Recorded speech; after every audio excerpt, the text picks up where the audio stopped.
morning and welcome to today's 5 with Fitz. The overnight markets have been jumpy, but I think we could have a red day on our hands and a green day if the Evergrande situation is contained. Here's my playbook. Number 1, China's latest crypto crackdown could be great for Bitcoin. China's central bank recently made all cryptocurrency related activities illegal. Shares of Robinhood and Coinbase are down by 2% and 3.6% respectively in the overnight markets.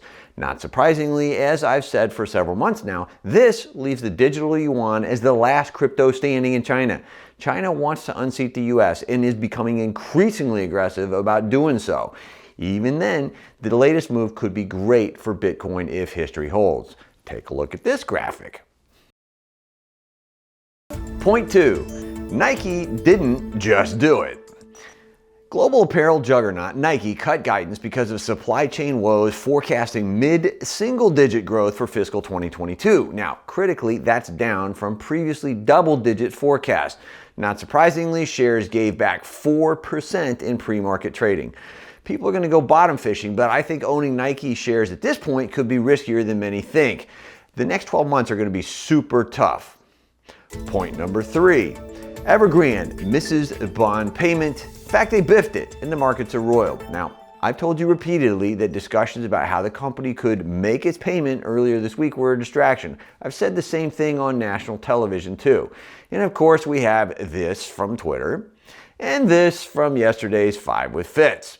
What happens next depends entirely on what's called cross-default risk and how much of their leverage is in our financial system.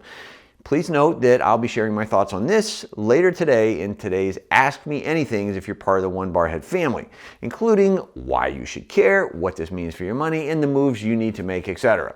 So check your email in a few hours. Meanwhile, I would sure as hell not be buying any Chinese stock anytime soon. I'd also be keeping a close eye on the likes of Caterpillar and McDonald's, which are dependent on Chinese growth. Point number 4, buy shares of this company on any pullback. Costco beats 2x, meaning top and bottom line. Super simple, I have rented lips. A super simple thesis here. The company beat on both the top and bottom line and shares rose in the overnight session.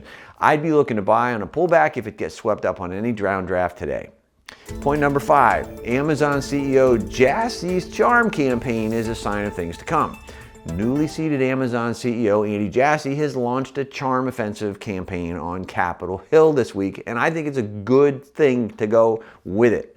Amazon is too critical to get battered. Breaking it up may sound appealing to the political boffins, but it would only unlock value rather than destroy it. The company is accelerating distribution footprint, nearly 300 million square feet of infrastructure, and is hiring. One-day delivery is key, but I believe 5 hours or less is the target. My son could get the stuff he ordered via Amazon Japan delivered to his apartment in 2 hours in Tokyo, mind you. My new target is at least $4,500 a share, which is up from the $3,850 where I have it now. So today's bottom line, why not you? The markets are full of opportunity, so reach for it or somebody else will. I'll be with you every step of the way. Now, as always, let's finish the week strong. You got this, I promise. See you next time. Thank you for watching today's Morning 5 with Fitz. Click subscribe to get daily market notes right here on YouTube, or sign up for the email versions at the link below. You can also find me on Twitter and Instagram for my real-time thoughts on markets, analysis, and more.